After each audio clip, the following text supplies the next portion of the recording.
আল্লাহ গরিব দেখেন না মেরে দোস্ত। বেলাল রাদিয়াল্লাহু তাআলা আনহুর বাড়ি আমি 6 বার এই দুই চোখে দেখি। উনাকে দেখি নাই, কিন্তু উনার দেশের মানুষগুলাকে দেখছি। এখনো পছন্দ হয় না, না রং না ঢং। মনে হয় যে ডাইস ছাড়া বানায় আল্লাহ ছেড়া দিয়েছেন, কোনো রঙও নাই ঢংও নাই। 1400 বছর আগের বেলাল কেমন ছিল ভাবেন।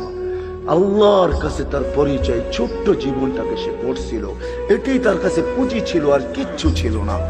এটাই ছিল কৃতদাস ছিল, আবার পুঁজি হবে তো হবে কি।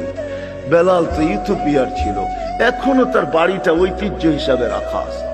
ছোট্ট পাহাড়ের পদদেশে জঙ্গলের ভিতরে ওই ছোট্ট বাড়িটাকে এখনো সিমসাম সাজায় রাখা আছে। আপনি গেলেও দেখতে পারেন, আদিস আবাবার থেকে 3 থেকে 3.5 ঘন্টা লাগবে গাড়িতে যাইতে, বেশি সময় লাগবে না। কিন্তু আমার বিশ্বাস আপনি ওইখানে গেলে চোখের পানি ধরেও রাখতে পারবেন না। আপনার ভিতর থেকে কান্না আসবে। আমি 6 বারের 1 বারও ধরে রাখতে পারি না।